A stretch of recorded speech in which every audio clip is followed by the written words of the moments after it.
to the PC Gaming Weekspot, your recap of the last 7 days in PC video gaming. My name is Colin Mahern, and joining me this week, he lives in a society, it is Matthew Castle.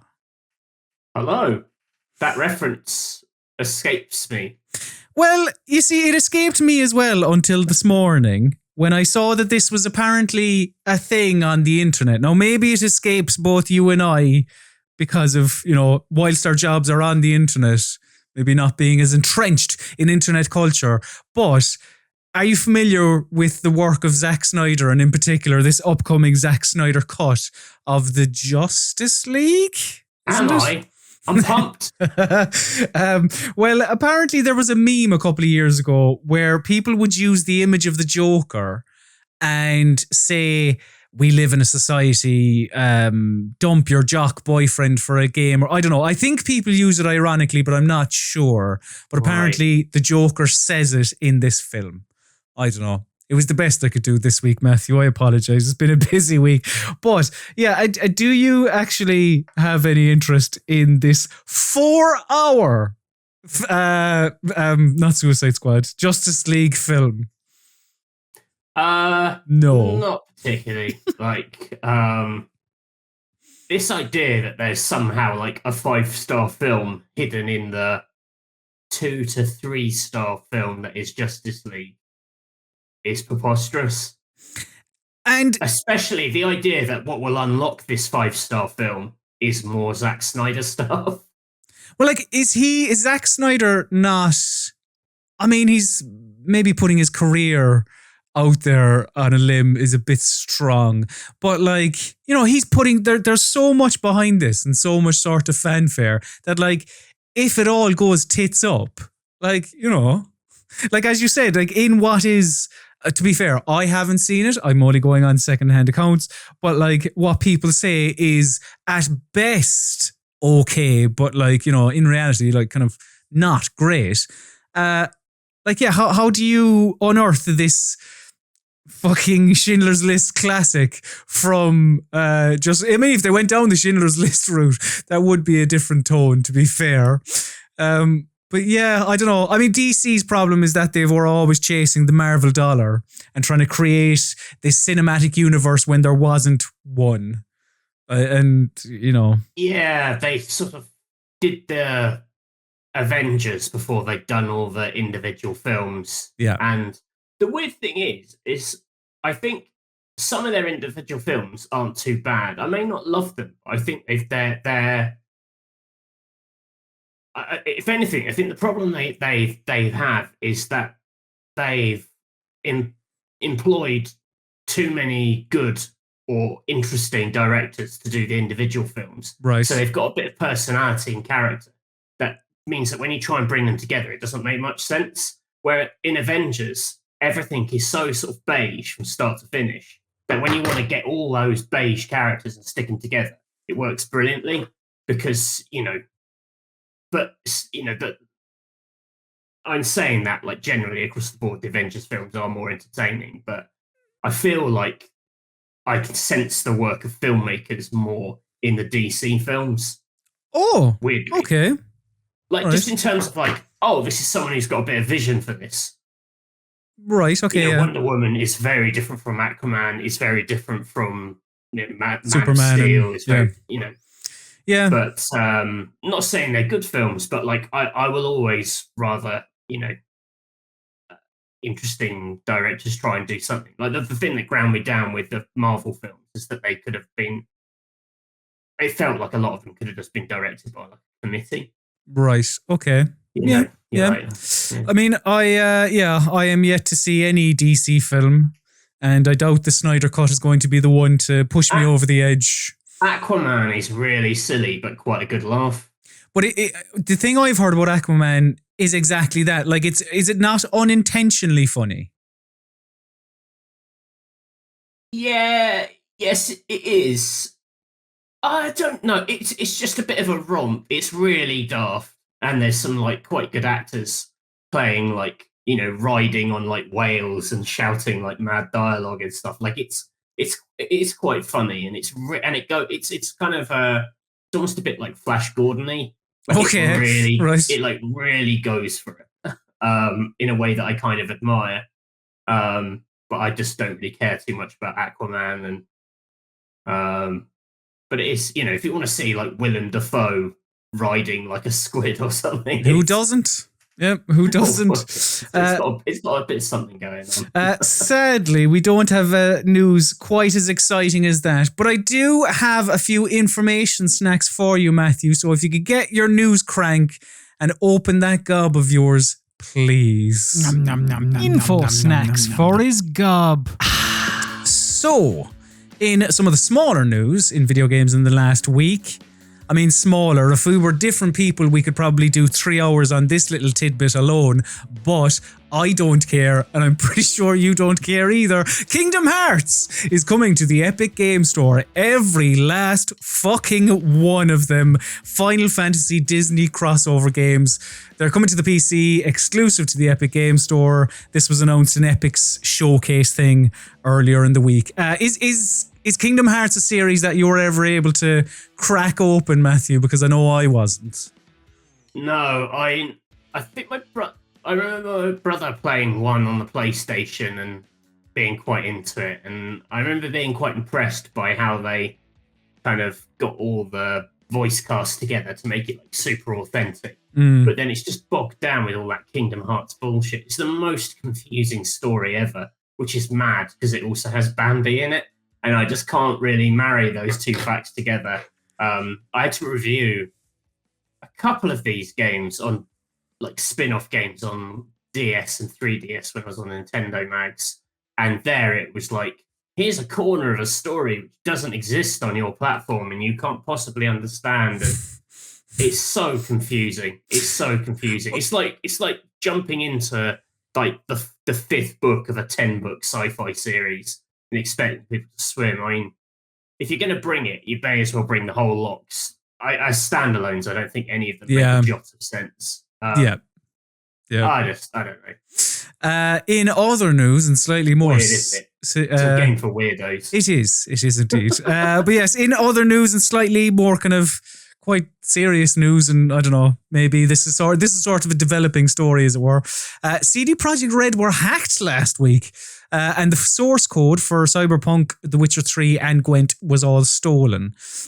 Whoever stole it, now if you read the ransom letter, because they said, little text file that they sent to CD Projekt Red that said, if you don't give us X amount of money, we're going to send the source code to our sources in gaming journalism. Now that didn't take place, but they did actually auction it off, apparently, on the dark web. And there's no confirmation, but the figure being bandied around, the money that changed hands, the sum was $7 million. And that's a lot. But also, because you can't do anything. Like, what are you going to do with this? You're not going to make Cyberpunk 2078 because you'll be sued through your arse. So, like, I don't, what do you, I don't know. But don't be doing illegal things, for Christ's sake. How does one find the dark web? www.dark.com. I don't know. I have no idea. I genuinely don't know. I'm delighted to say I don't know. Yeah, thankfully.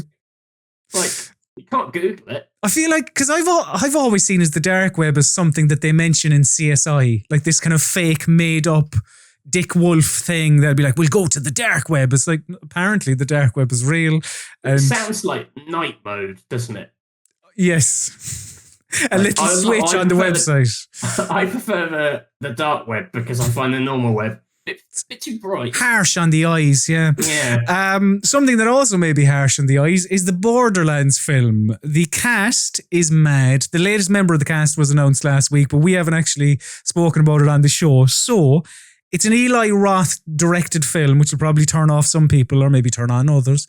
But the cast currently is Kate Blanchett as Lilith, Jamie Lee Curtis as Tannis, Kevin Hart as Roland, and in the last week, Jack Black was announced to be coming onto the project as Claptrap, which I think is great casting, but it's not going to make me want to see the film. Because like we've spoken about Jack Black. I can't remember why. We spoke about Jack Black on this podcast before.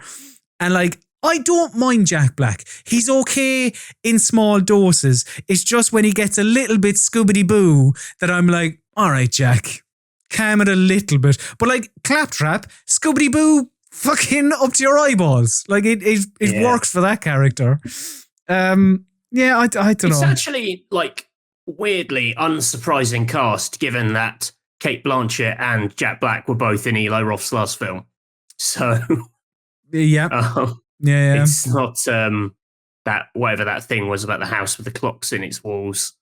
That was his. I don't know. Roland in my head is quite a big dude. He's massive, isn't he? He's the guy with the mohawk, I think. Roland, like, so it's the joke that they've cast tiny little Kevin Hart. Did they mean to text The Rock and they text his friend? Like, why?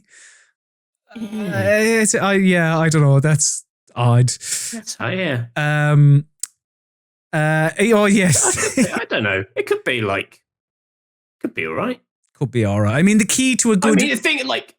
for example, when they made Tales from the Borderlands, they were like, this is going to be a big story dose of Borderlands, and everyone was like, well, that's going to be total shit then. And it turned out to be absolutely brilliant, like genuinely really funny. Like, that world, you can do fun stuff in it. I mean, if I was them, I'd be looking at that rather than the games of like what this game could be or what this film could be. Totally. In other news, Ubisoft is considering changing the name of the next Rainbow Six, thank Christ. So the big man, Yves Guillemot, told investors, quote, "We are creating a product that is actually, as it's named today, it is something we are evaluating and we'll see what comes in the future on Rainbow Six Quarantine." Change the name, Yves, for the love of Christ. And finally, in information... Changed it to Rainbow Six Lockdown. In information snacky news, and again, this is a developing one and maybe something big will come from it, but according to a Bloomberg report, a 30-person team at BioWare has been working on a sort of a No Man's Sky Next for Anthem. So they've been calling it Anthem 2.0, Anthem Next, and EA sometime this week is going to make a call on whether to just pull the plug on Anthem or see it through to the end. I mean, can Anthem be saved? I mean, No Man's Sky is an example of like anything can be saved. So yeah, but No Man's Sky had like a lot more maneuverability because it was a much smaller team. It's fundamentally an indie project, and the concept of it is sort of vague enough that you can, anything you add to it is only going to like improve it. It had the vibe of a foundation that they could then build on. Anthem is quite a fully formed thing. Like, it feels like you'd need to like totally retool it. And also the production values of it mean that any substantial changes are just going to be so much more expensive for it to be in line with the rest of the game. Like if it's like new content or whatever, that's going to be such a risk for them. All the systems all the things have been talked about are like change the loot system or whatever. Yeah. And I don't think that's going to like radically bring that world to life necessarily. But I mean, if they were able to save it, it would definitely be one of those success stories up there with No Man's Sky. But it would be massive if they did it. But everyone wants more good games in the world. But I don't know. I think it's easier to finesse something that was on the way than to completely, I mean, the Iron Man flying about was good. That was all right. And the waterfalls were good, but like nothing happened in the air though. True. It was like still like pretty much a ground combat game. It was just, I don't know, what a weird ass game that was. Very, very strange. But yeah, those are your information snacks for the past week. So let's get into the bigger news stories in headlines and hot takes.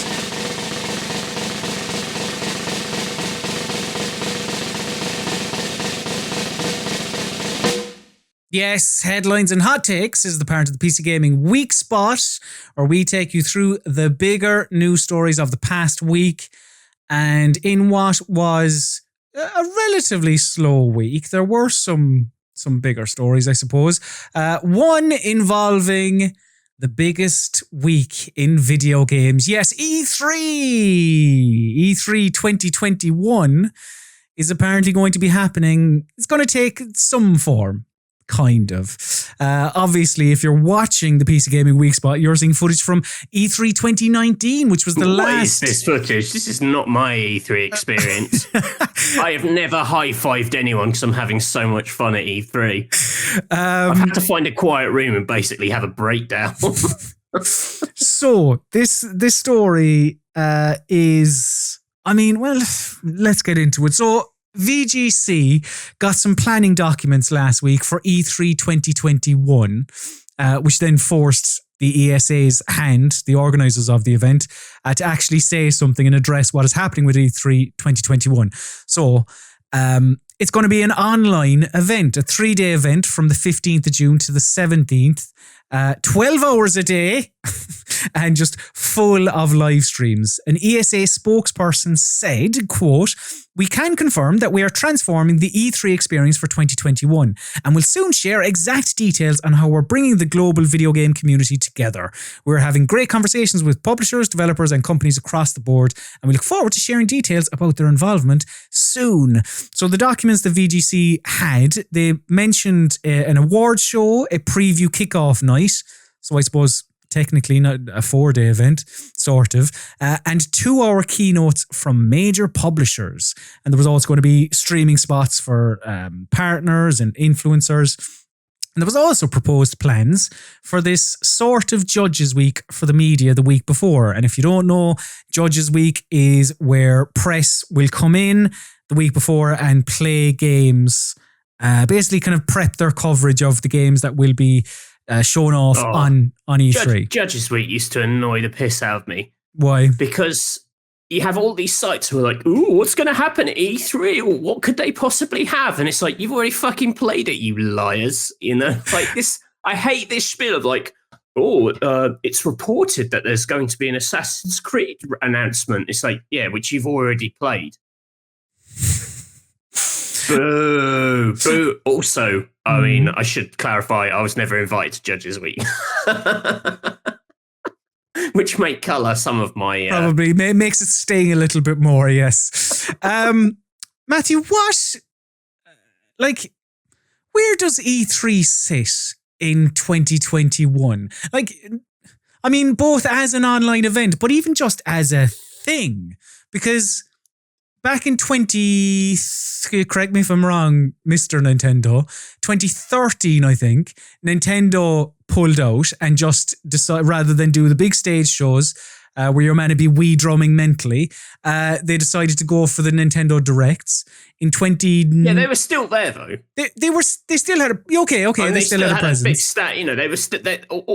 I mean, that was just a change of like how we're presenting our information. I mean, more substantially is probably when EA decided not to have a stand. Yeah, that's what I was going to like. Show. EA in 2016, they decided to go for the EA Play event where they were going to go to an off-site area. And it was literally like a 5-minute walk down the road, and the worst thing that like any E3 thing is kind of just the faff of getting into a place. Mm-hmm. And I always love this pitch that EA were like, well, now we've created a second tiny E3 that you also have to get annoyed about getting into. And you're like, wow, fantastic. At least before it was like only one, you know, you're in one annoying building. Now you're in one annoying building and a small annoying building next door. Was it 2016 or was it 2017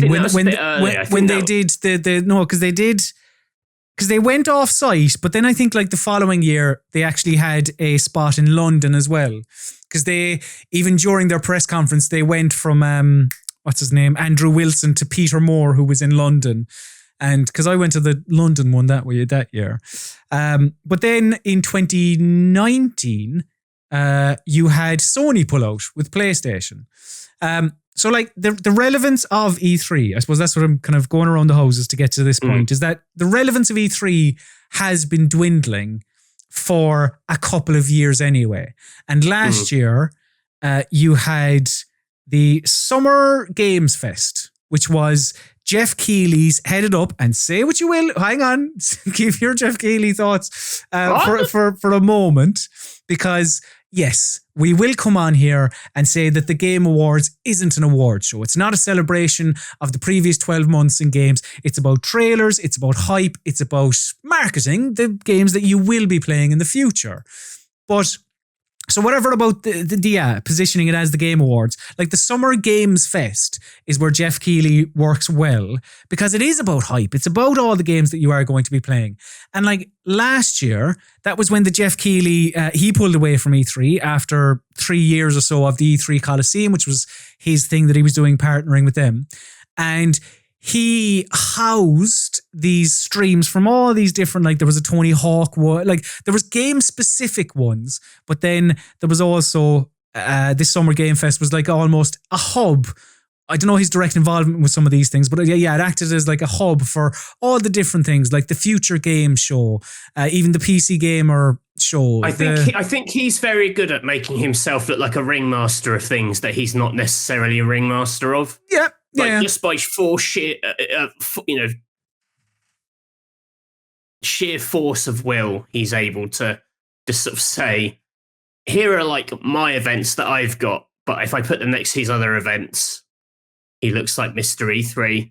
And I imagine basically last year, everyone's plans,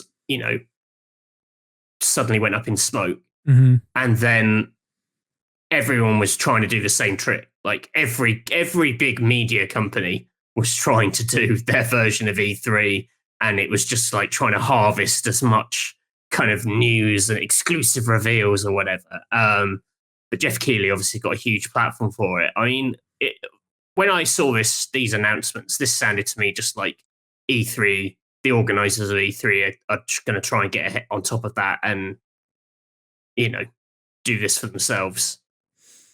But if... Does that make sense? No, it does. But like, I understand the purpose of E3 as a physical event that you go to with a booth, with big stand promoting all your stuff.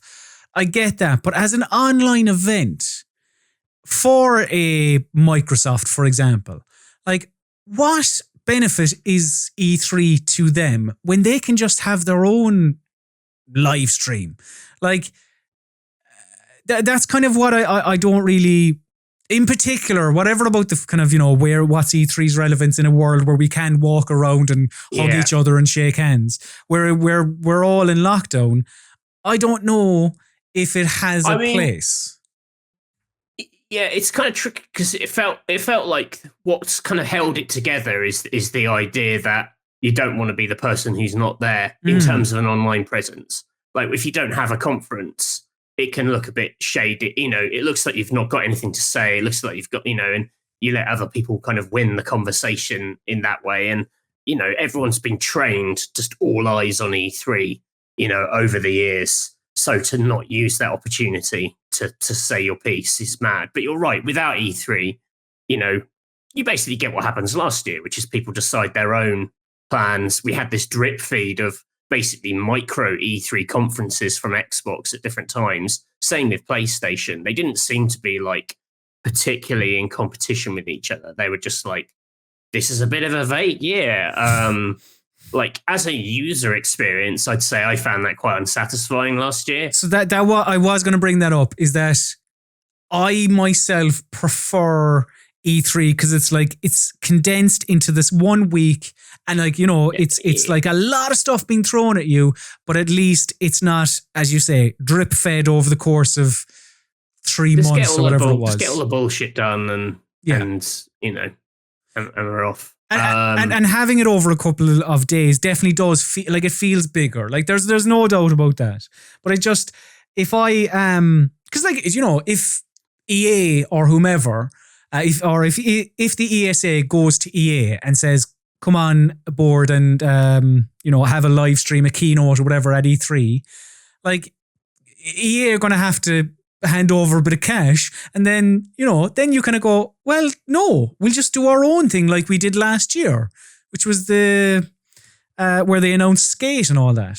So like, I just, when there's a direct line to your audience with all of these publishers, I don't know what E3's place is. The only thing would be like for indie developers, because they don't have as big a platform as whatever any of the rest of them. So like I can see how E3 would benefit smaller developers, but like the bigger ones, I don't know. So like I'm not sure what. Like, I don't know, 12 hours a day, 2-hour keynotes from publisher. Does any of this excite you at all, Matthew? I've just traditionally it's been such a useful thing because you just get so many people in one place. It's quite convenient. I'd rather, for the length of time it takes you to go on a press trip for one game, you can go and see every game being made, which is obviously like a huge help. But I don't know, I find it hard to untangle from like what were my professional demands. I don't have them anymore, so I don't care as much as a punter. I'm quite happy to watch it. I imagine it'll come back, and it's a useful place to get everyone in one location. But it's just, I don't know, it's so stressful. A lot of people are like, oh, I'll never get to go, and a lot of journalists are like, I'll never get to go. But man alive, it is so hard work. It broke me several times, E3. I remember one year being in the press room, and it was the year after Peter Molyneux had left Lionhead, and he hadn't yet set up his, whatever it is, 22 cans. And he was there as he was there with some kind of gaming channel. It may have been like Game Trailer TV or something, or Spike or whatever. He was there as like a sort of roving reporter type deal, which meant Peter Molyneux could be in the press room, which is usually a very quiet, chill place with just lots of people quietly working. But you had this sudden developer sort of celebrity in there. I remember sitting at a table with Peter Molyneux on the other side of the table, and just all these people coming up and like asking for like autographs or questions, or just being like, oh shit, it's Peter Molyneux, I'll talk to Peter Molyneux. And you're like, I'm trying to write like a preview of Luigi's Mansion 2 on the 3DS. Can you just get the fuck out of the press room, Peter Molyneux? Like, you're a huge disturbance to us. What a pain in the ass. I like his games though. I just, like, when you're there, like, things that would otherwise be magical, like, oh cool, Peter Molyneux, and you're just like, get out of my life. So it's understandable when you need to preview Luigi's Mansion 2. Like, come on. Oh, you just having to, I'm not a very fast writer. I don't do my best work like writing it in, like, you got an hour to write this preview to get it up online. That's why I always worked for magazines. I could take my time. But I was there for I think I was helping official Nintendo magazines, like the website side of it. So I was having to churn out these previews and things, and I was so stressed. I remember going to buy a sandwich one year. So these are really mundane stories. And going back to the press room, and the guy on the door was like, oh, you can't take any food in here. And I had this huge sandwich. And I remember just having to like rage eat it in the corridor outside the room, like almost in his face. I was going to ask, was he watching while you were just like a comedy baguette, like into my gob. Oh my God. I have so many E3 stories that I can't tell on air, unfortunately, because they're deeply unprofessional. But if I ever, when we're allowed to go to the pub again. Yeah, exactly. Looking forward to hearing all those tales. Speaking of tales and stories that maybe aren't for public consumption, this is a tricky one. Cast your mind back all the way to 2009. Because as soon as I saw that this game was announced, I was like, hang on, I've heard of this. And I was like, oh my God, this is the game that they cancelled. So if you're unfamiliar, because to be fair, it was a long time ago, 6 Days in Fallujah was a game that was being developed by a developer that has since closed down called Atomic Games, and it was being published by Konami. And this, it was based on a real battle that took place in the Iraq War in 2004. But Konami dropped it.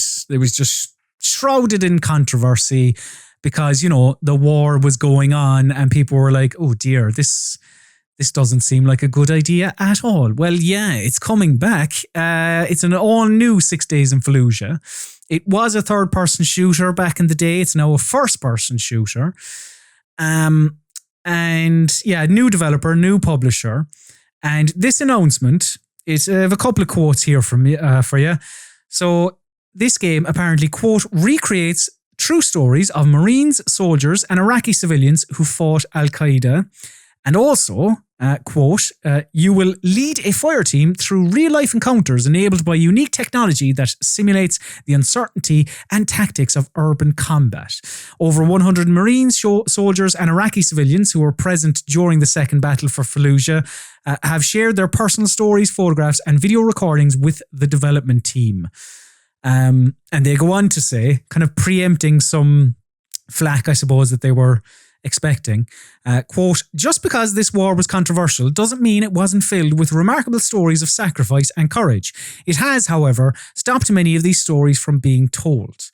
And they also mention, they believe that video games should be able to tackle real-life events. And there's another quote here. Video games seem more like toys they're talking about like people who say video games seem more like toys than a medium capable of communicating something insightful. They believe that, video games can be used to communicate something insightful. And so, when did I talk about the medium? Was it 2 weeks ago? And I said, and I do believe, because I brought it up then, because the medium tries to tackle some heavy topics, and I don't think it does it well. But I said at the time that I do think the video games should be able to tackle sensitive things, tough things. However, this story can be told. It could be told well. It might even be told well here. But I don't think a first-person shooter is the way to tell this story. Because a first-person shooter is kill the people, tick, well done, you've killed the people. Like, that's what a first-person shooter is. And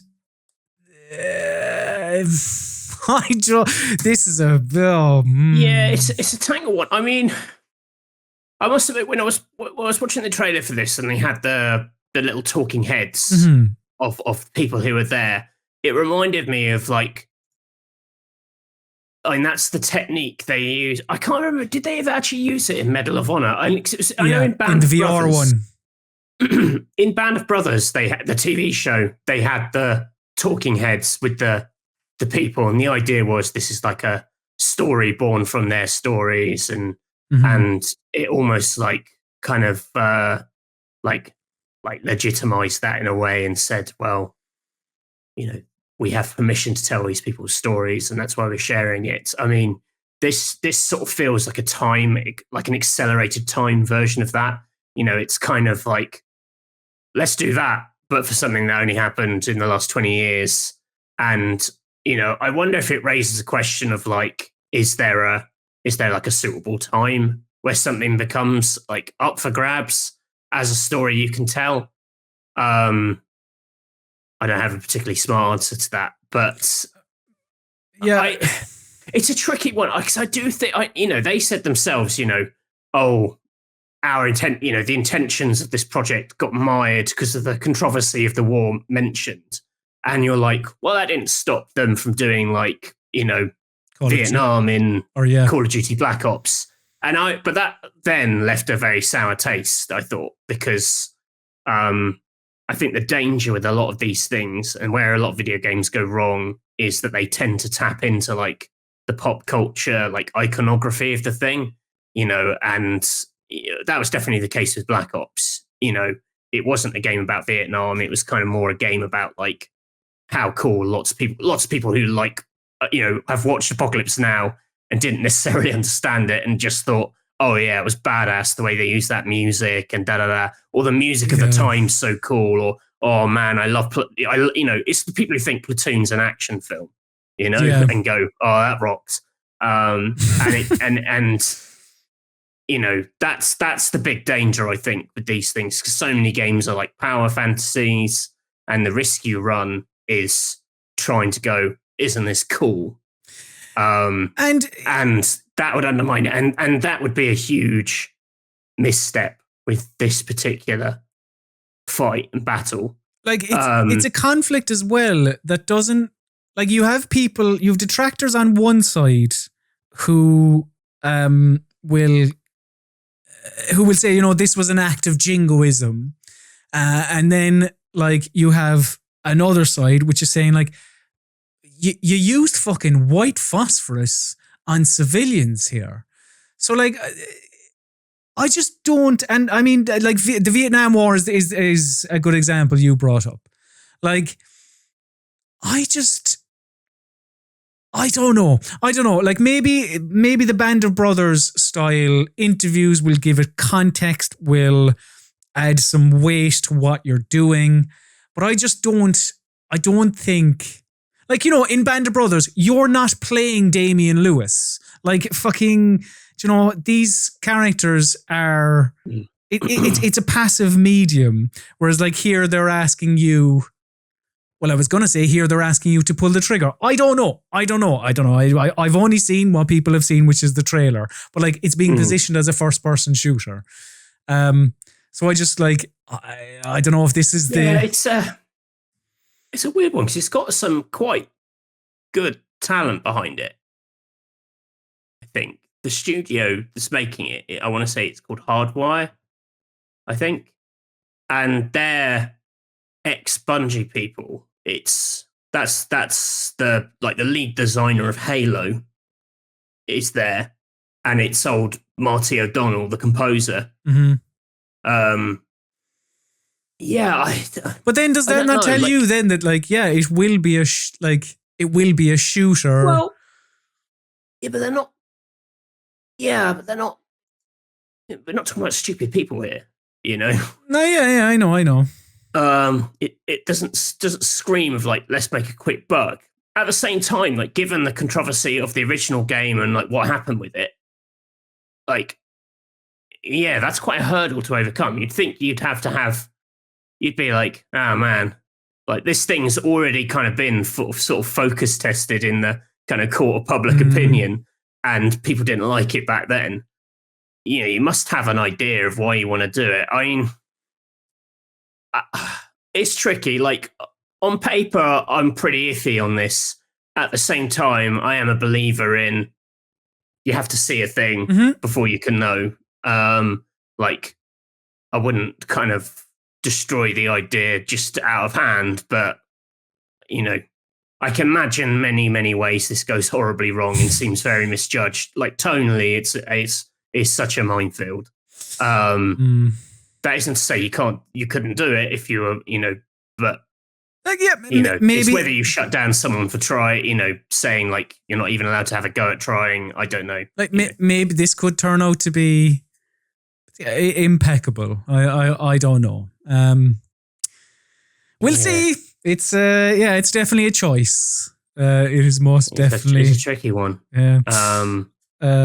I tend to like hot takes and headlines when the stories are like, who's your favorite character from Mass Effect, rather than should we be making games based on controversial wars. It's definitely a tricky one. Well, how about this one for you, Matthew? Because there's a right angle coming up. Oh my God, thank God, a right angle comes to take us away from this awkward territory. It is Tech Corner. So the NVIDIA RTX 3060 12GB is rumoured to be launching on the 25th of February, which of course is 11 days after Valentine's Day. So my question to you, Matthew, is what is the worst Valentine's Day gift you have ever received or given?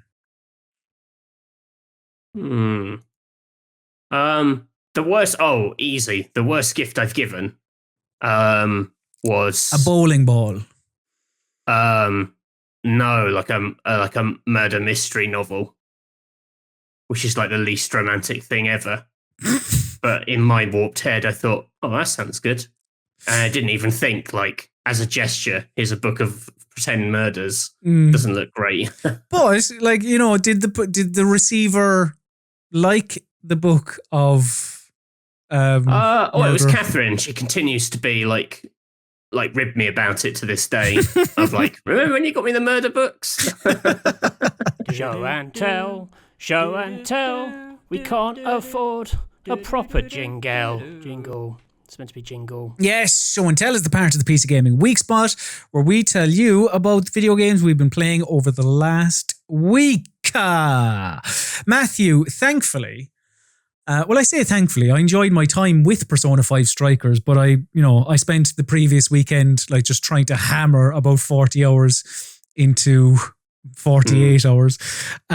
So it was nice this week to play a game for only a handful of hours. But it wasn't that nice, Matthew, because it's creepy and scary. Oh, Jesus, it's Little Nightmares 2. Little Nightmares. So this is That was me doing a creepy sing-song child voice. I enjoyed it. This is the sequel to 2017's Little Nightmares, which was a bit of a breakout hit, I suppose, for developer Tarsier Studios. And I mean, it's very much a sequel. Like, the original was a horror game that poked and prodded at your childhood fears, and this game explores that further. Like, you play as a small child called Mono with a paper bag on your head, and I mean, I say a small child, but I think even in interviews, what they have said is that it's not that the scary adults are regular sized and you're tiny. You're regular sized and they're huge, because cleverly, the developer has, what they do with these games is they look at the world through a child's eyes. And when everything is terrifying to a child, and a child's imagination can look at a normal adult and drum up this terrifying creature before them. And yeah, that's what this is. And it is like the first game, it is a 2.5D puzzle platformer. So, you have perspective in the foreground and the background. And yeah, I mean, and it's unfair, I will say that. But like, a criticism, I suppose, is that like it's very much like the original in that when you come into an area, you'll have a pretty good understanding of how to solve a puzzle by looking at it if you have played the original. Like, it involves pushing and pulling boxes to reach higher platforms, so on and so forth. But there is an added element to this, because as I said, you're playing as Mono, and you do have a little AI companion with you this time, who is Six, who was the protagonist in the first game. And what that allows the developer to do is, I suppose it opens them up to larger puzzles, in that, you can deal with kind of, I don't know, larger boxes, larger areas to jump across. Like, everything is like a slightly bigger. But there is a bit of the Elizabeths from BioShock Infinite about Six, in that, not that she throws you ammo randomly, but that, she can be spotted by the big scary adults and nothing will happen to her, which is immersion breaking in a game that's, prodding and poking at all of your fears, I suppose. But a positive about this, or a new addition to the game, is the combat. And I was quite skeptical about this at first, because this is a game where you're meant to feel weak, you're meant to feel vulnerable. And when they were talking about, and now you have a hammer that you can fuck people up with, I was like, I'm not sure about that. But the inclusion is really well done. So, like, it's a way to solve puzzles. That's what the weapons are. Like, there will be, you come into an area and you'll see a hammer on the floor, a club, a pipe, whatever it is. And you can go over as Mono, you can hold the handle of it, and you can drag it from one part of the room to the next in order to whack an enemy that's after you, like there are smaller enemies in the game, or to crack open a door. But you can't then take that weapon with you. Like, when you drop that weapon, do you know what it is? It's like the, do you know the big miniguns in Gears of War? where like Yeah. You can pick them up, you can use them in that area, but that's it. It's too big. You don't have these infinitely sized pockets that you can put it into. You have to just move on with your life. And that's what the weapons are here. So like you still, I suppose it gives some, it just changes things up, I suppose, really. Like it doesn't make you feel powerful, which is good because you're not meant to. Yeah. Now, I suppose related to that point and about, having these weapons and the peril that you come across is that like you will die and you'll die loads. Because that's this type of game. And I want to say, and this is my memory, so I could be wrong, but like in the same way that a play dead game like Limbo or Inside, there is a little bit of trial and error in those games. I feel like this, and again, maybe it's my memory, I don't think it was even as bad in the first game, but like this game, there is no way to get past certain areas in this game without dying first. Like it is, you have to die because there's no way you can know that, for example, there will be a bucket of pain resting on top of a door that you are going to open and it's going to fall down and kill you. Yeah, I felt this about the first game. Like I felt like it was going for that like Limbo Inside thing, but it hadn't like been sort of it hadn't been like kind of tested within an inch of its life to avoid those frustrations. I think those play dead games are much stronger at like giving you a bit of a chance to escape, or like when the deaths come, they're so kind of grim and over the top that they feel essential that you almost want people to see them. Yeah. Where in this in the original Little Nightmares, I found like it was sort of a more frustrating version of that. Like it frustrated me quite a bit here. Because even whatever about dying, right? Well, I suppose first of all, when you die, screen fades to black, then it fades up from black. I don't know, like 2 seconds past, whatever, fades up from black, and when it does, Mono begins the checkpoint, but from a seated position, then gets up, and then you take control, and it's just too slow. It's come on. That's true. Yeah, for a game like that, it needs to be instantaneous. Let's get on with this, And even like whatever about dying, like because Mono is such a slow moving character, so like somewhere near the start of the game, there's a little gap that you have to jump over. And you won't die if you fall down the gap, right? You'll just have to run around and make the jump again. And I think I made that jump on my third go because trying to judge where the ledge was difficult in this 2.5D space. And it was just, if the character was just a little bit nippier, the frustration wouldn't have seeped in. And, that happens. And again, you're meant to feel powerless, you're meant to feel vulnerable, etc., and you do. But there are just times where it's a little bit too much, because even there are chase sequences as well, and I will get on to the big adult baddies, but there are chase sequences involving those adult enemies that you can't kill, so you have to run away from them, and they are so scripted in that you're meant to like jump to this point, move to this point, like I suppose you could look at them as puzzles in a way, but the solution is there is one solution. There is no wiggle room. You have to do it a certain way. And the fear of these chase sequences, it dissipates because you're just doing it over and over again when you just keep on dying. It's just too much trial and error. It's too slow to kind of get back up and running. Now, like, I suppose the biggest plus side of Little Nightmares is the big adult baddies, yes.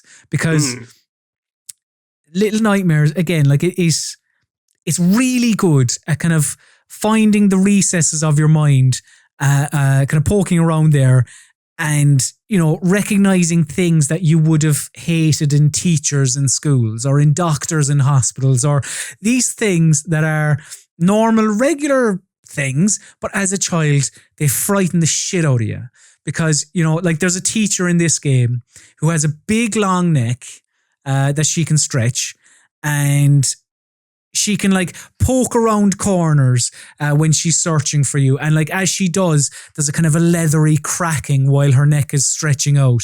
And it's just everything, like the sound design, the art design, like everything about that aspect of this game is marvelous. Really is. Like it's all really well done. There's a doctor in the hospital, as I said, who or not in a place. There's a doctor anyway, and he can like climb on walls. And like he's kind of there's the fear that he's always there, you know. And in that regard, in the art and the tone that they strike, is terrific. Really is. It's just at times the game gets in the way. Because even I mentioned like the perspective of jumping from one ledge to another, like. That does, and I know I kind of praise the combat, and I will mostly, but even that comes into play sometimes with the combat when, say, you're walking down a corridor and you're trying to judge how the distance between you and the enemy coming towards you. And because these weapons are so heavy for the character, like taking a swing of a hammer, like it's really... And again, Nick, it's a credit to like showing how weak Mono is, but like because a swing takes so much effort from the character, you know, you get one swing and that's it. And like it's great in how they showcase the weakness and the vulnerability of these characters, but at the same time, it's just a hindrance when, say, you know the solution to the puzzle, but you just can't. Yeah. You just can't do it because you're a pixel or two out, you know. I felt that with the original. It's like a game where if you see it being played without any flaws, it's amazing. It just looks like a great big, crazy animated sequence in a film. You know, it has that kind of, you know, like in the Uncharted like chase sequences where just everything works and you're like, wow, this is really exciting. But to kind of the challenge of getting it to that kind of smoothness is quite hard. Yeah. It's, I don't know, I'm liking the look of this one. There seems to be a bit more variety to it in terms of settings and things, which appeals. There is. And there are other like gameplay introductions or inclusions. Like, at one point you get a torch and you're walking around this hospital and you shine it at enemies who are creepy as fuck. The way like they move, they're all kind of stitched together mannequins, and the way they move is all very creepy. And when you point the torch at them, they'll stop dead in their tracks. Like, there's a cool thing in the later game section as well. Have you finished it? No, I haven't finished okay, it. I was just curious how it ended, because I always found the ending of the original very disappointing. Yeah, I can't tell you if the ending of this is disappointing. It was just building and building, and I suddenly felt it fell very, very flat for me right at the end. I loved the sequence in the first game where there's like all the diners chasing after you, like the sea of sort of fat men trying to eat you. You know, if there's a scene as good as that, I don't know. I will play it, but it's just not at it's not at the top of my to-do list.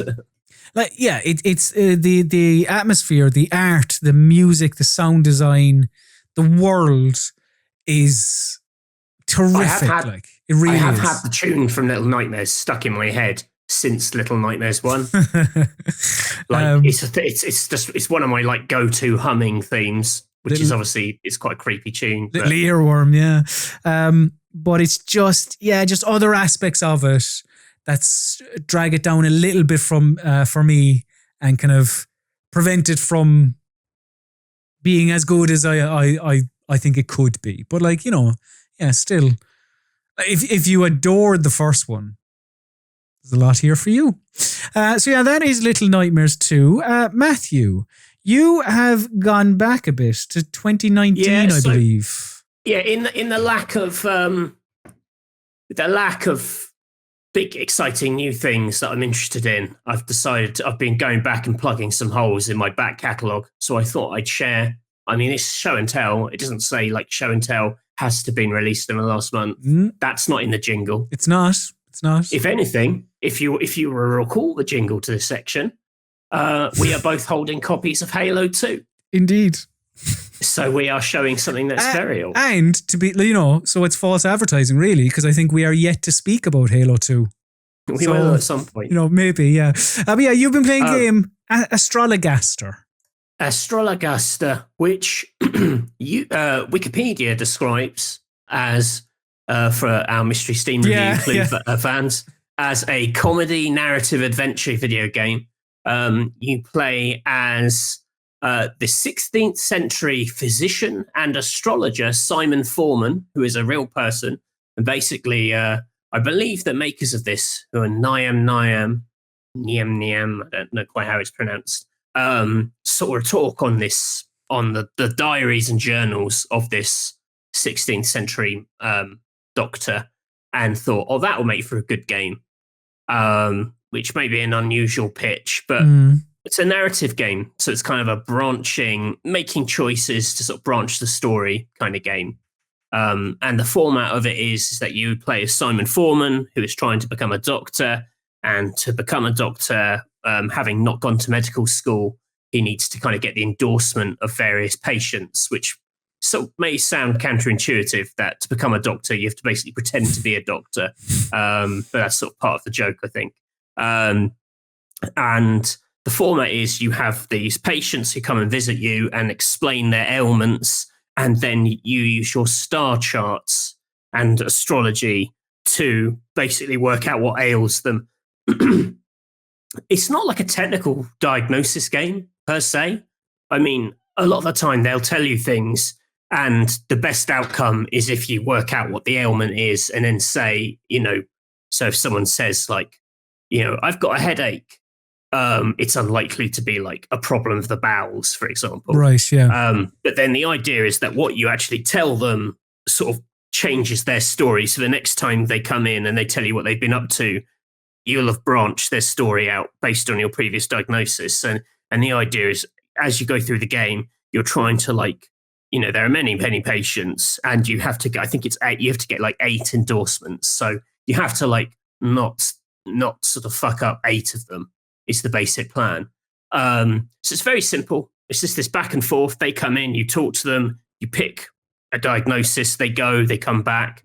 But what I really like about it's got a really great sense of humor. Like it's written in kind of language, that's sort of appropriate to the time. So it's quite ornate and delicate, but what they're talking about is often very grim because it's medical conditions. And there's quite a deep vein of humor in, funny sort of polite euphemisms for sort of diarrhea and things, which I like. And also at the start of every diagnosis, there's like a song about the character. Oh, excellent.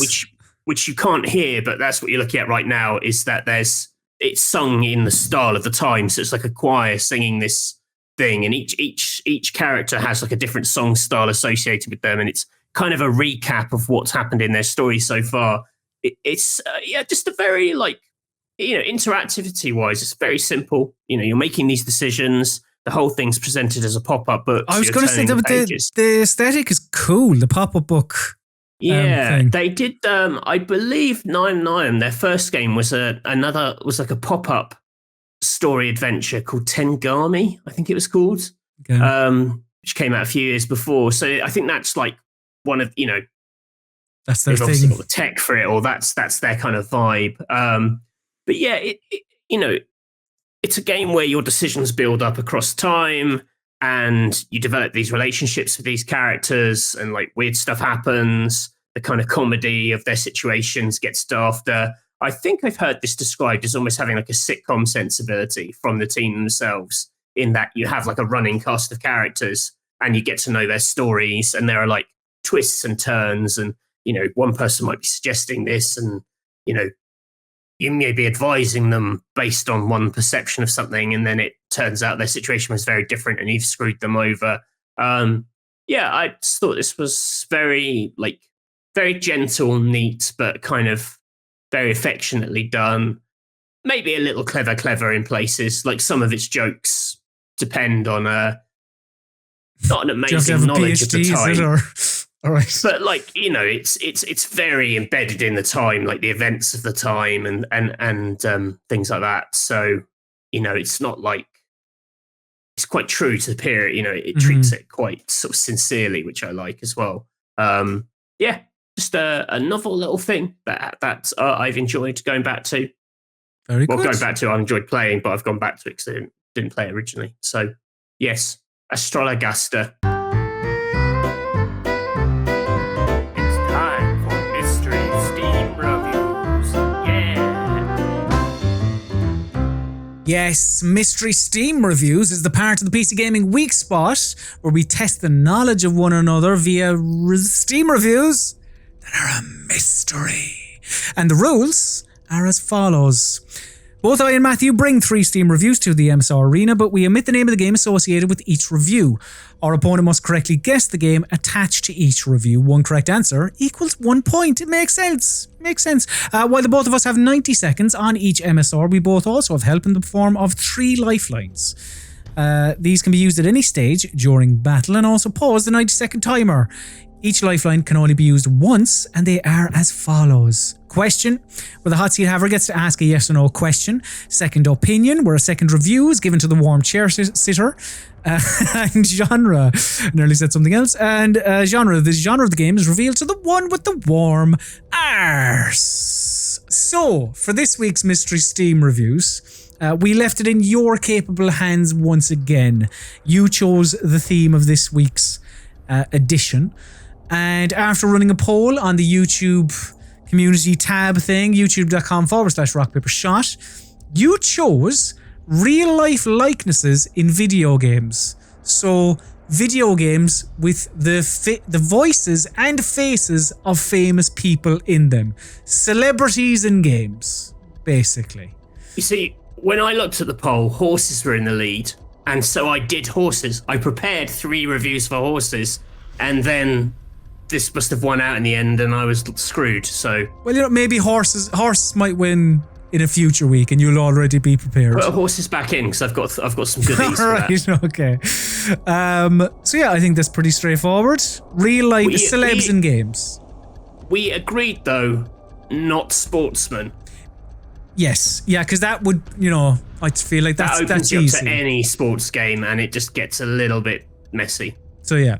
And also, it's not a celebrity voicing it has to be their likeness, right? Yeah. Yeah, it has to look like them as well. So, we'll see. I think, everyone, be positive. Everyone will have done it right. I will say, this was quite difficult. Matthew, would you like your very first Mystery Steam review? I would. The whole game is the same mission repeated 7 times. Go to this place, talk to person, he tells you to do 3 tasks. Do them, return to him. Same shit over and over. Wouldn't recommend. And getting kicked does 2 health damage, but getting stabbed does 1. And there's no way to counter getting kicked. And that's from KDog113, very descriptive, thank you KDog. It's not recommended, 14.4 hours on record, 10 hours at time of review. Matthew, your time starts now. Oh boy, what the hell is this? I mean, that mission structure could be any number of games. You go there, talk to a person, you do 3 tasks, you return to him. Getting kicked does 2 health damage. Getting stabbed, there's no way to counter getting kicked. Oh god. Kicked and stabbed, and there has to be a celebrity face in it. Go there and do 3 tasks 7 times. Oh my word. Oh my word. I feel, you see, this is such a small topic of games. I feel nervous about suggesting things in case it inspires you to like my answers. Give me the genre of this. Okay, we're going to pause the timer 38 seconds. As Matthew uses his genre lifeline. So sounds a bit RPG-ish, but 14 hours doesn't suggest it is. The genre of this video game, according to wikipedia.org, an action-adventure video game.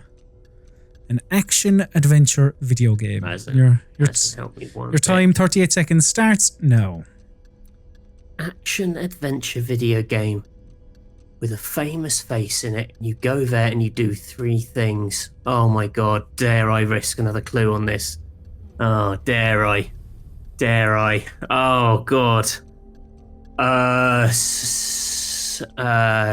Go there, you kill 3 things. Oh my god, I can literally think of no games. 10 seconds if you want to pause the timer. Oh, Cullum, I've blown a clue. I have no idea. I can't even guess a thing. I've got nothing. I've absolutely shit the bed. I've got nothing. No, what a terrible start. Don't ask me if that was my final answer, you prick. The correct answer is, well, it's not shit the bed, but the correct answer is Assassin's Creed. I mean, right, listen. When you first said it, I thought, oh yeah, Assassin's Creed. But then I thought, no, it doesn't have a celebrity in it. It does. As Lucy Stillman, Kristen Bell. Is it her face? Yep. Google it. Yep. It is. Now, the technology at the time meant that the face isn't... It's not Keanu Reeves in Cyberpunk, but the face is her face. If you would like to Google and... Oh, is that her? That's her. That is her. Is that her? I saw this when I was researching them and I thought, oh, that's a shame. It's not her.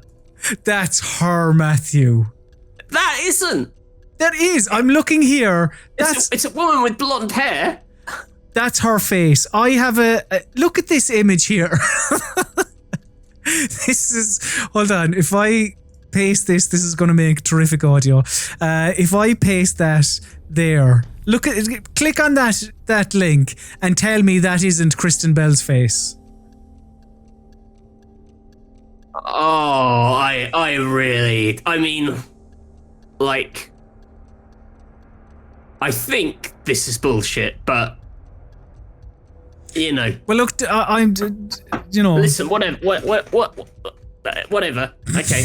Matthew, could I have my first? You got me. Could I have my first Mystery Steam review, please? Too short. Only got like 100 hours of content in this dumb demo.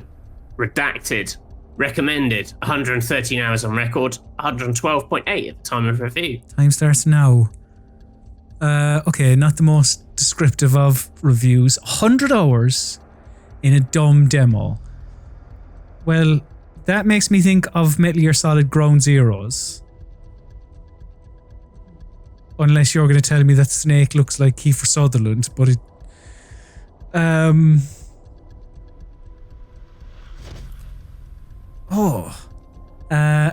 Okay. What would help me here? Do you know what? I'm going to pause the timer at 56. Give me the genre, please, Matthew. Let's see if this helps. Because as I say, the only thing that's in my head is Metal Gear Solid 5 Ground Zeroes. This game is described as a stealth game. Okay, restarting the timer now. That's Metal Gear Solid 5 Ground Zeroes. What famous person is in that? I cannot think of... Miller doesn't look like it. Kiefer Sutherland is the famous person in that, but he's not, which just makes me think that this, you're trying to throw me here. I mean, he doesn't look like Kiefer Sutherland. But is there somebody else that I'm forgetting about?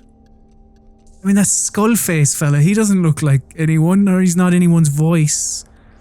Nor Paz, nor Miller. It's all I have. Metal Gear Solid 5 Ground Zeroes.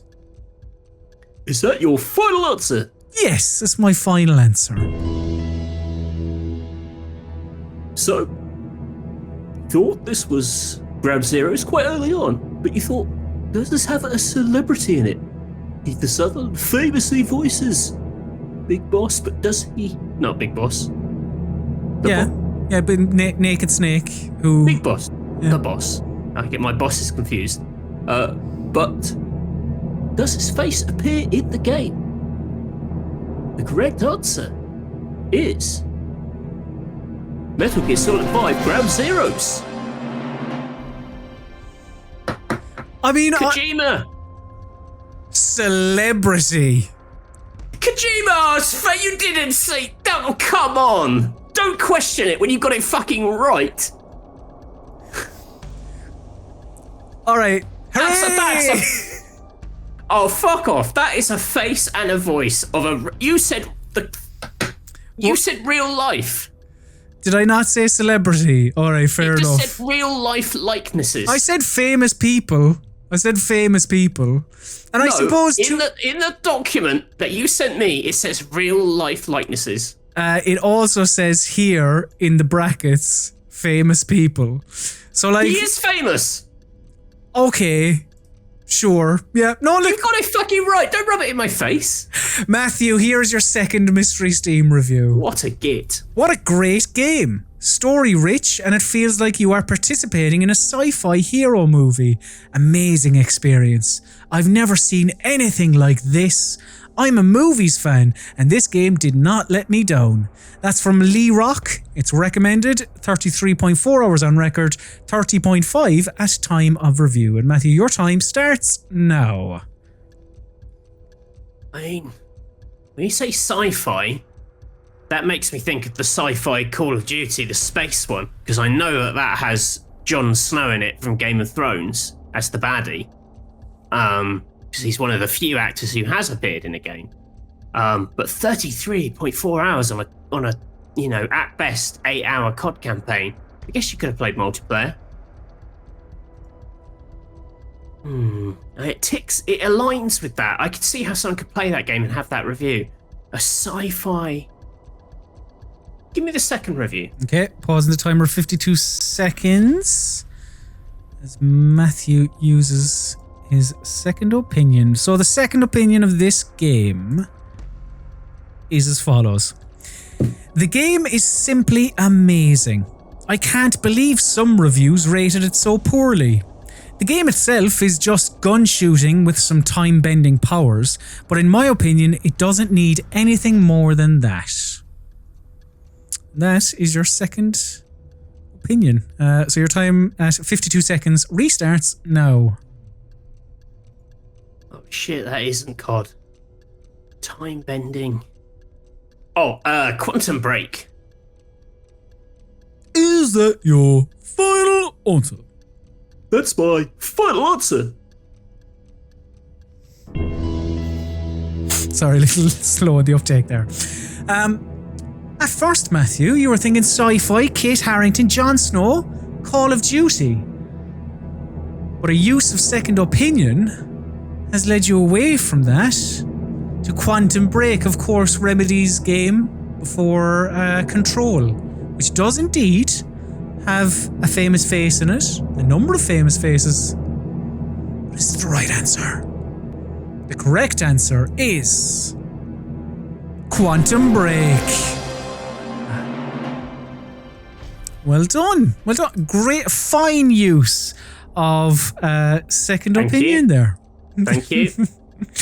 Yes, and of course, Aidan Gillen, Lance Reddick, the main fella. One of the Ashmores. Yeah. But it had two characters from The Wire, so that's good enough for me. Matthew, could I have my second Mystery Steam review, please? Came for the gore, stayed for the lore. A mega Skeleturtle recommends this with 108 hours on record, 94.1 at the time of review. Time starts now. What came for the gore, stayed for the lore? Friday the 13th, because Freddy is in it. Came for the gore, stayed for the lore. Alright, gory games. Although gore doesn't necessarily... Came for the gore. Oh, shit. Yeah, I can't think of anything. Pausing the timer, 58 seconds. Matthew, could I have my second opinion, please? Imagine leaving a bad review because you have to grind a bit to make a character a different colour. It's a fighting game, not The Sims. Restarting the timer now. What? You have to grind? You have to grind to make a character a different colour. It's a fighting game, not The Sims. Oh, very good, Matthew. This is Mortal Kombat. Very clever. Very you clever little sausage you. Because you had Sly Stallone, you had Arnie. This is Mortal Kombat 11. It is 11, isn't it? I'm trying to remember where they're up to. I think it's 11. Yeah. Yeah, Mortal Kombat 11. Is that your final answer? That is my final answer. So you seem stumped on this one until you got the second opinion, which said this was a fighting game, not The Sims. To which you thought, oh, Mortal Kombat, it has Arnie, it has Sly. But are these the correct real-life celebrity likenesses? The correct answer is Mortal Kombat 11. Yes. Yes. Get in. Good with the gore is instantly going to make, you know, go horror and whatever else. But, yeah. Happy with that. Happy with that. Matthew, to make it 2-2, would you like your third and final Mystery Steam review? Go on then. I must be one of the few people to think this was a really boring game, even with the superpowers. I've played 3 series name games, and I don't think this one had any heart to it at all. And that's from Curly Kaiser. It's not recommended. 25.2 hours on record, 19.9 hours at time of review. Matthew, your time starts now. Question. Oh, Jesus. All right, pausing the timer there at 1:24. Yeah, go on, fire away, Matthew. Is this an open world game? Yes. Yes, it is. You knew straight off the bat. Didn't have to pretend to research. Well, because of all the controversy. A classic bullshit tactic. Restarting the timer at 1:24. As viewers will know. Oh. You're wasting your own time, Matthew. I've got a feeling this is Saints Row. But the superpower one, which one was that? Was it just called Saints Row 4? One of them had Burt Reynolds in, but that wasn't the superpower one, I don't think. And then there's the one which was like in the Matrix. Oh fuck! I wish I knew Saints Row a bit better. I've played 3, and now this is the 4th. Or I played 3, and this is the 3rd, and this one is the bad of. Is it like a bad game came after 3, or a bad game within the 3 they played? Maybe they haven't played all of them. I'm gonna say Saints Row 4. Is that your final answer? That's my final answer.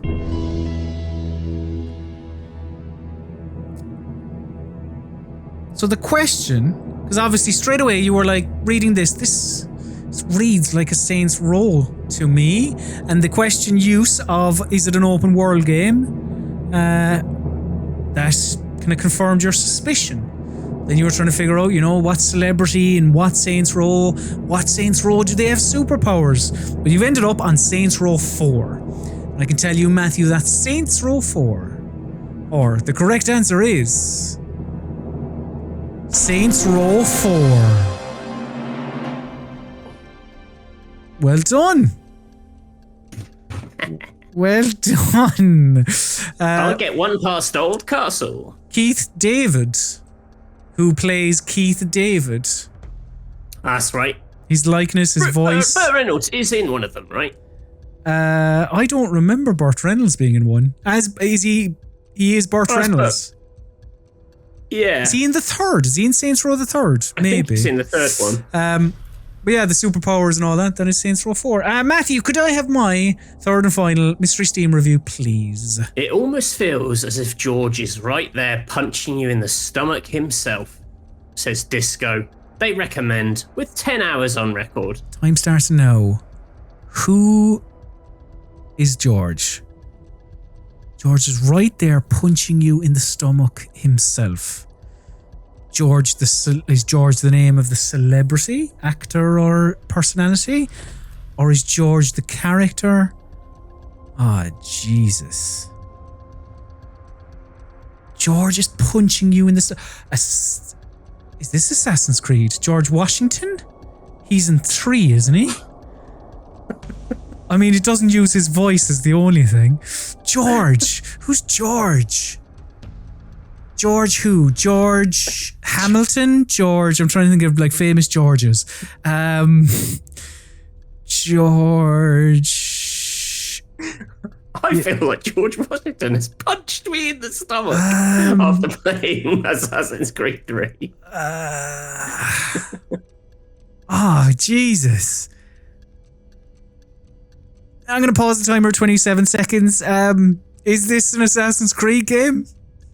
No. All right, then. So restarting the timer. I mean, that's just a hit and hope because I don't know. George. Who the fuck is George? I can't think of a Who's George? Who's George? George. I can't finish the surname. George. I'm just Washington in my head, and he probably didn't voice a character in a game. Ah, Cyberpunk. Whatever. Is that your final answer? Yeah. Is that your final answer? Sure, no. So, it always feels as if George is right there, put you in the stomach himself. You thought this might be George Washington? You've ended up on Cyberpunk.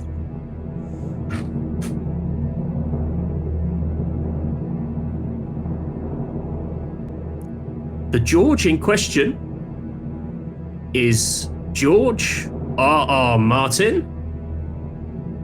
The game is Game of Thrones, a Telltale game series. Right. Shit.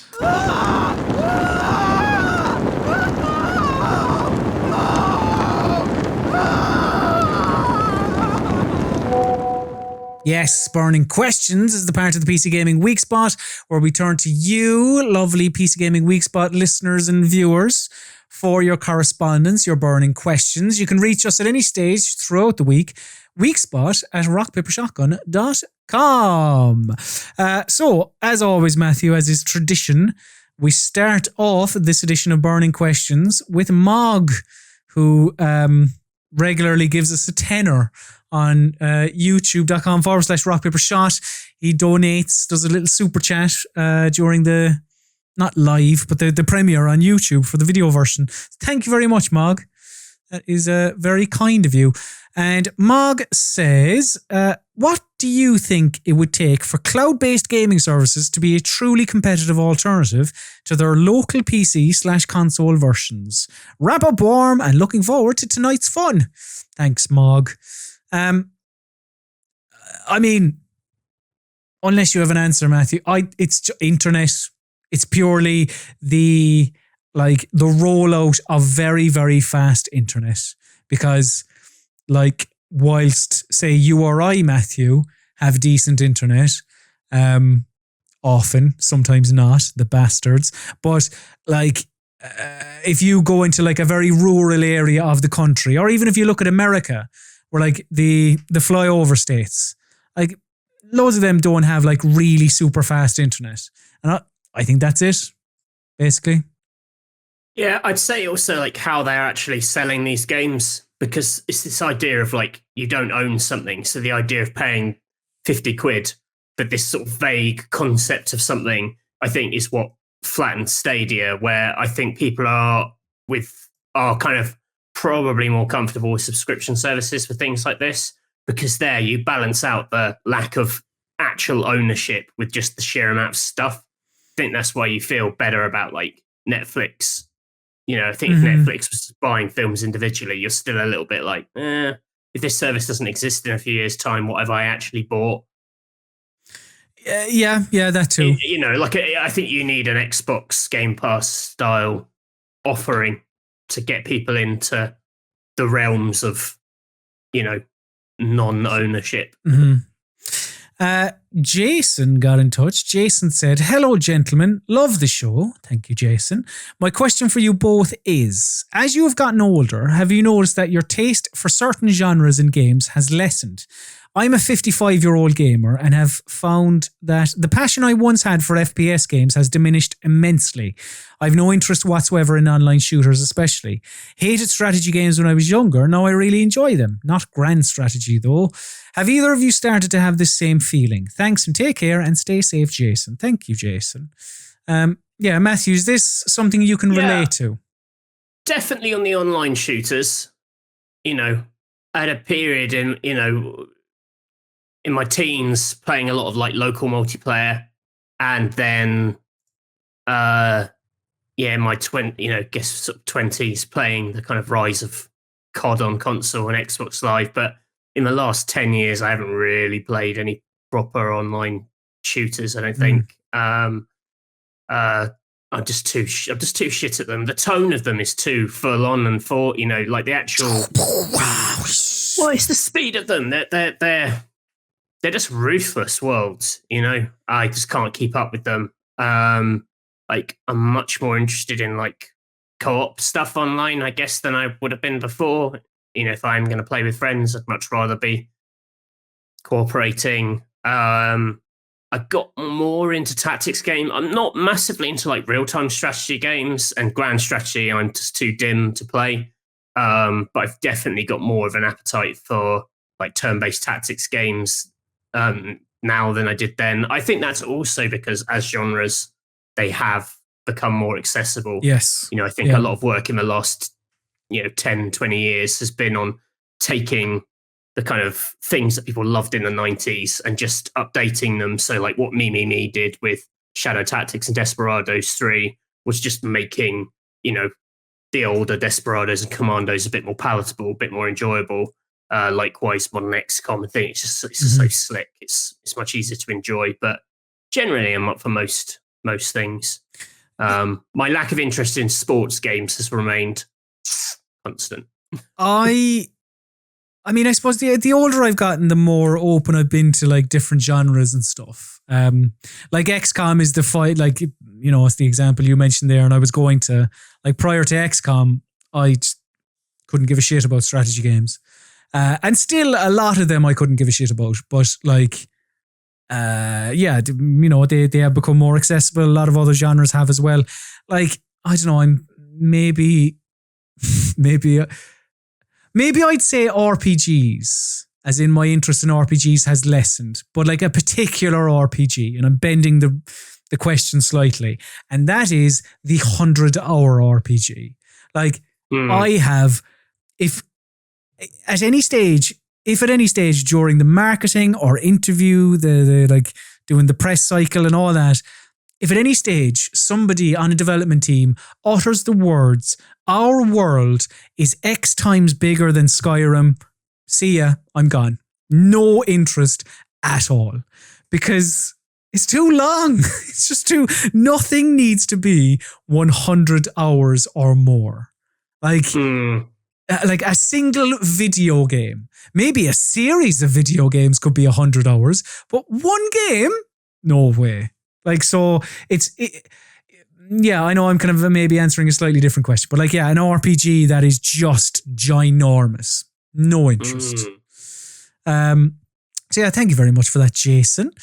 And we have a question here from Emerald. Emerald says, "Hello, Weekspot.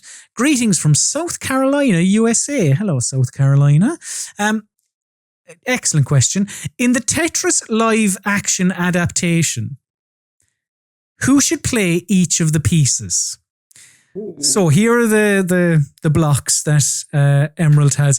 There's the square, the L block, its cousin, the J block, the T block, the straight line piece, the S block, and its cousin, the Z block. All the best, Emerald. Thank you, Emerald. So yeah, is there anything that comes to mind? Say, I don't know, just off the top of your head on any of these blocks. So for me, traditionally, like I build up the block and then I leave the slot for the straight line to come in and absolutely dominate and, clear 4 lines at once. So for me, the straight line piece is the big heroic role. Okay. But it's also slender. It's like, I don't know, like in the Avengers lineup, I guess they're all kind of equal. They're all considered equal. But at the end of the day, it's like Iron Man and Captain America is the guy who kind of like really delivers. So like, that's kind of the Robert Downey Jr. of Tetris blocks. See, that's interesting because I'm thinking more of, I'm taking it quite literally, and I'm going for like, say, an Eddie Redmayne or an Andrew Garfield, just a really scrawny actor, kind of nimbly. A straight line isn't a scrawny piece. Like, okay. Like block-wise, I'd say the scrawnier blocks are the S block and the Z block, because they're a little bit like, they haven't got the solidness of a 4 block. Like, okay. I'm not saying that should be like a fat actor, but that's got to be someone who's very like, right. like the 4 block. The 4 block could be the Rock. Okay. It's very like, it's just the square. It's very like, I'm going to get this done. Would the Rock not suit the T block? Because, see, I'm just looking at the blocks and imagining them as people rather than their purpose in the game. Because, like, quite big up top and strong shoulders. The square block is it's a bit of a wrecking ball. Like, the other blocks are about kind of like, maneuvering them so they fit in these very specific gaps. And that isn't really the Rock's vibe. The Rock isn't about, he goes in and gets it done. Like, the world shapes around the Rock, not the other way around. Very good. And that's the thing with the T block. If anything, like the L's, the J's, and the T's, we're talking about very adaptable actors here. We're talking about your chameleon method actors. We're talking Meryl Streep. We're talking Daniel Day-Lewis. I was thinking the Meryl Streep would be a great L block because, like, like a strong base and like great, really solid up top. Like that's why I'm envisioning Meryl Streep as the L block. Mm-hmm. But like you've mentioned a few, but like the Z block or the thing about the Z block, the S and the Z block, they're a little bit messed up, I think. They're kind of a bit awkward. They're not very satisfying to look at. They're a bit, I don't know if they're like character actors. What about a Steve Buscemi as an S block? Like, an interesting faced man. That's good. I like Steve Buscemi's S block, and then like another kind of Coen Brothers-y person is the Z block, like John Turturro or someone. Okay. What other block? Have we missed a block? They're a little bit like Weasley, You just sort of slot them in there, like, and you keep spinning them to get them into the weird. You can do some like weird stuff with them. They're quite weird blocks. I think the J block then is the only one that we haven't. I know. I put that in with my big like multi-award winning. That's like a De Niro or someone. Oh yeah. This is a quality film. This is basically the Avengers, where Meryl Streep, Daniel Day-Lewis, Robert De Niro, Steve Buscemi, and John Turturro, and The Rock gather up to give Robert Downey Jr. a chance of saving the day. That's an incredible cast. And what an incredible question. You wouldn't know where to put the Oscars for that one. No, pick them up in all categories. So thank you very much to Emerald for that question. That's a great question. Everyone else as well. I love the other questions too, but that Tetris one. I love all our children. If you want to get your questions into us, please email us at any stage throughout the week. Weekspot at rockpapershotgun.com. So that just about does it for this week's edition of the PC Gaming Weekspot. If you want more Weekspottiness, there are ways where you can get more. And they are as follows. You can follow us on social media. I am at Colm_Ahern. Matthew is at Mr. Basil_Pesto. If you want to talk to some like-minded folks, head over to Discord, discord.gg/Rock Paper Shotgun. Also, if you want the video version of the Weekspot, go to youtube.com/Rock Paper Shot and do all the YouTubey stuff like liking, comment, subscribing, and ringing the bell. But if you want the audio version, you can subscribe to the PC Gaming Weekspot podcast via all your podcatching apps: Apple Podcasts, Spotify, Stitcher, TuneIn, Pocket Casts, etc., etc. But for all of your PC gaming needs, head to rockpapershotgun.com. That just about does it for another edition of the PC Gaming Weekspot. Perhaps things will happen in video games in the next 7 days. Who knows? Or maybe we'll have to talk about more controversial video games, Matthew. We'll see. Although I have a feeling we'll be talking about fucking, I don't know, the shoe size of the vampire woman from Resident Evil or something. It'll probably go back to absolute bollocks. But now it is time for my least favourite part of the show. This is the part of the show where I must bid the listener, the viewer, the consumer adieu. So say goodbye, Matthew Castle. Goodbye. And say goodbye, Colm Ahern, Sloan Guffaw.